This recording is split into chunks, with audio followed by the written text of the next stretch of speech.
Friends, आज हम लोग पढ़ेंगे कक्षा 9 के गृह विज्ञान के पाठ 9 अशुद्ध वायु इससे होने वाले रोग के अति लघु उत्तरीय प्रश्नों को पढ़ेंगे। तो चलिए आइए देखते हैं।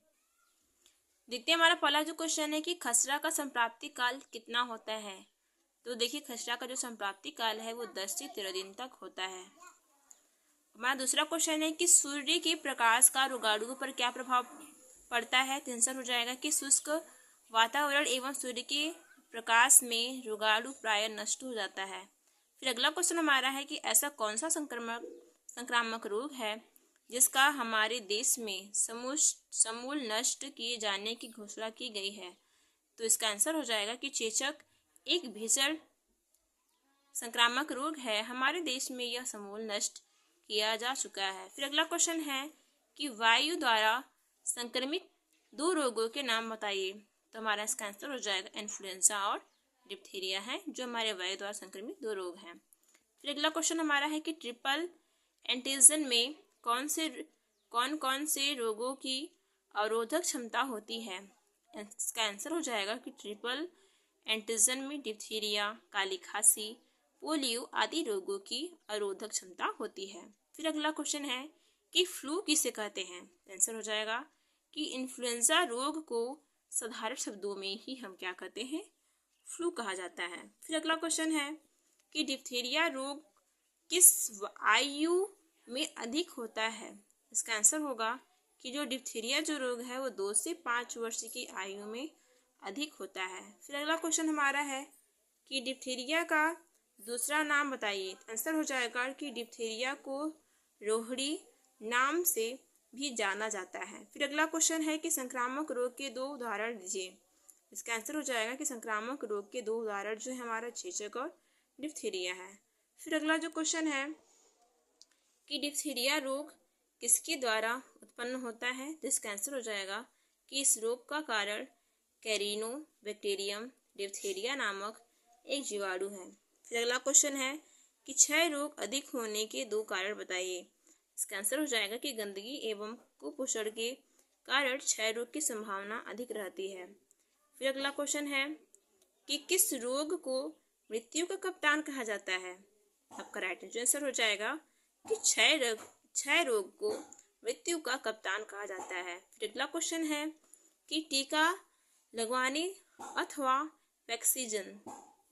वैक्सीनेशन से क्या लाभ मिलता है। इसका आंसर होगा कि किसी भी रोग विशेष का टीका लगवाने से शरीर में उसके रोग प्रतिरोधक क्षमता उत्पन्न होती है। फिर अगला क्वेश्चन क्या है कि तपेदिक की रोकथाम के लिए कौन सा टीका लगाया जाता है। तो आपका जो राइट आंसर हो जाएगा कि तपेदिक की रोकथाम के लिए BCG का टीका लगाया जाता है।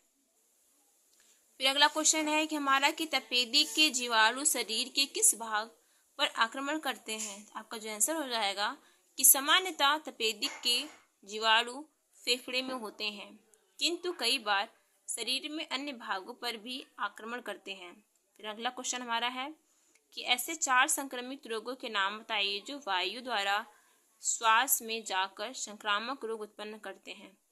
तो इसका आंसर होगा कि तपेदिक, इन्फ्लुएंजा, चेचक, डिप्थीरिया आदि। फिर अगला क्वेश्चन है कि वायु में आर्द्रता ताप बढ़ने पर किस प्रकार के लक्षण पैदा होते हैं। इसका आंसर होगा कि वायु में आर्द्रता तथा ताप बढ़ने पर सिर दर्द, जी में चलना और बुखार आना, दम घुटना, अतिसार, चिड़चिड़ापन आदि लक्षण पैदा होते हैं। अगला क्वेश्चन है कि छोटी माता यानी कि स्मॉल पॉक्स का संप्राप्ति काल कितना होता है। इसका जो आंसर हो जाएगा कि छोटी माता का संप्राप्ति काल 14 से 16 दिन तक होता है। फिर अगला क्वेश्चन है कि एक स्वस्थ व्यक्ति के शरीर का तापमान कितना होता है। ये देखिए मोस्ट इम्पोर्टेंट क्वेश्चन है आपका कि देखिए एक स्वस्थ व्यक्ति के शरीर का जो तापमान है वो 98.4 डिग्री फ़ारेनहाइट होता है। फिर अगला क्वेश्चन है कि छोटी माता के अन्य नाम बताइए। ये भी आपका इम्पोर्टेंट क्वेश्चन है कि छोटी माता के अन्य नाम है हमारे लघु मसूरिका, मोतिया, छोटी शीतला आदि।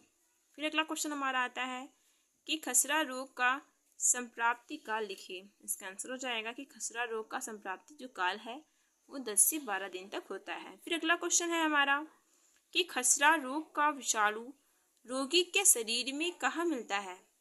तो इसका आंसर हो जाएगा कि खसरा रोग का जो विषाणु है, विषाणु रोगी के रक्त, मुंह तथा नाक के स्राव में मिलता है। फिर अगला क्वेश्चन हमारा और सबसे लास्ट क्वेश्चन हमारा है, क्या कार्बन आदि के कण भी भयंकर रोग उत्पन्न करने के लिए उत्तरदायी होते हैं? तो इसका आंसर हो जाएगा कि जहाँ अत्यधिक कारखाने आदि हैं वहाँ तपेदी, कैंसर, दमा, श्वास आदि रोग पाए जाते हैं।